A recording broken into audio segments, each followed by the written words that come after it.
So you are the founder of probably one of the most unique websites in literature in the late 20th and early now, but thoroughly established 21st century.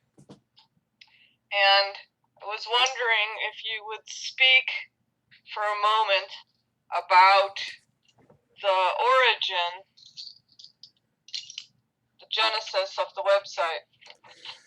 Well, in the 1990s, I was living in the Twin Cities, the Minneapolis, St. Paul area of Minnesota, and I had been involved in the arts, arenas of that from when I had arrived in 1991. I'd also been involved in New York, the Nuyorican, and Brooklyn and Queens poetry and art scenes of the 1980s. But in the late 1990s, I had started a website called The List of Twin Cities Artists, wherein I had the names and phone numbers and contact information of a couple of hundred artists. And for about 2 years, from about 97 to 98, 99, maybe 2000, I ran that. I was actually thinking that I could maybe somehow um, either copyright or trademark it and then branch it out. But it didn't work out that way.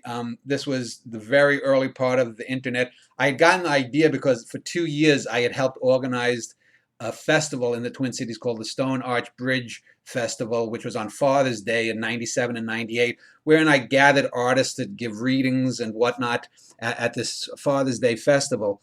But anyway, when that folded, I thought to myself, well, I did like doing a website, and I thought I might as well put up a website that has my poems on it so that at least maybe someone could read some of the stuff. So I did that in early '01. I tinkered around, playing around with very crude systems, and I put the first edition of Cosmoetica up on January 9th of '01.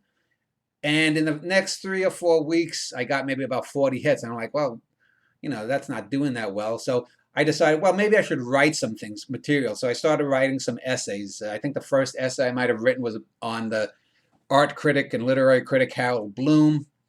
Then I did some other stuff on art. I solicited other people. What I did pre-blog in the first year or so, I actually, when people would email me about it, I would put their emails up on the website. I didn't have blogging technology, but I put their emails up on the website. And what happened was people were threatening each other with death threats and whatnot. I remember there were a number of arguments.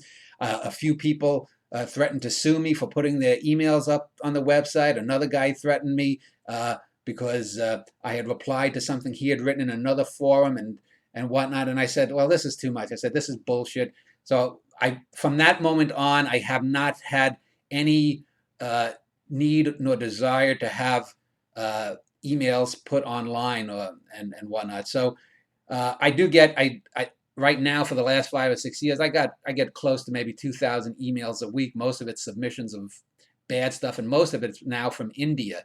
India is probably the biggest engine for turning out bad writing on the planet. But anyway, that was '01. I then, for the next few years, was just writing about art in general, philosophy. I put my poems up there. I put the poems up of some people in a poetry group that I started in the Twin Cities that ran for 8 years. And then around '05, '06, I decided, well, maybe I should start doing film criticism, because at that time, things like Rotten Tomatoes started getting big. And I thought, well, maybe if I review films, that I've always enjoyed films, it would help me hone my writing, help me gain a bigger readership, and it did. I went from, in the first year the Cosmoetic was on in '01, I think I had 30,000 hits or views, whatever you want to call it, on all the pages.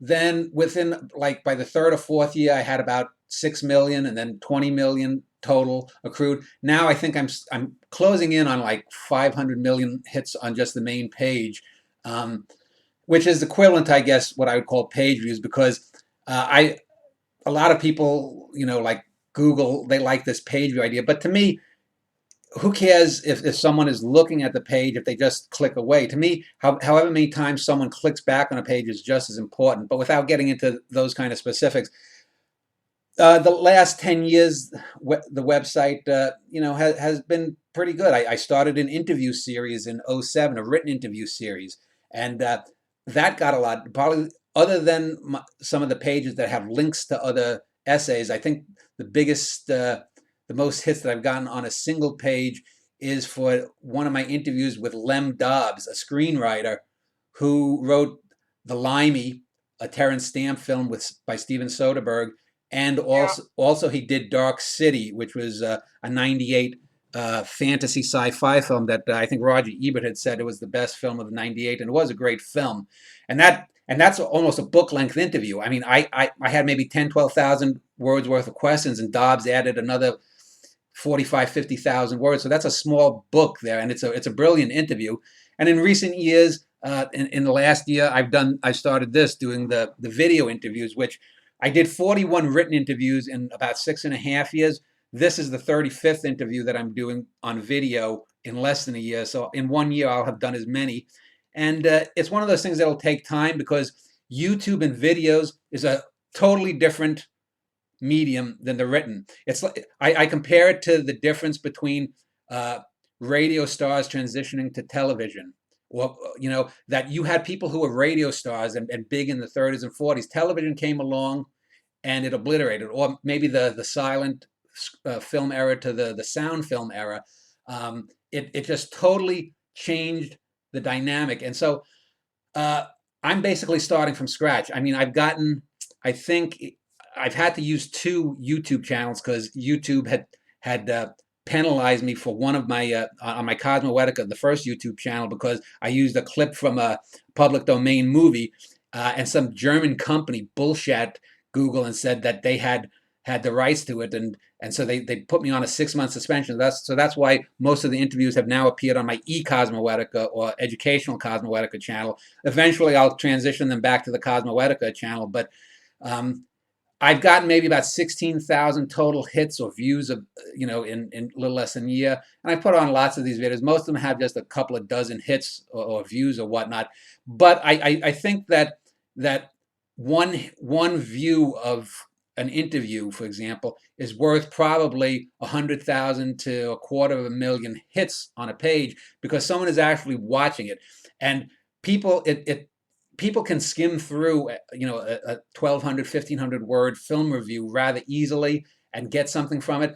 But if you're watching an interview that goes on 60, 90, 120 minutes or whatnot, it takes more of an engagement. And so I think it will take 2, 3, 4 years maybe before I start getting significant traffic and make an impact.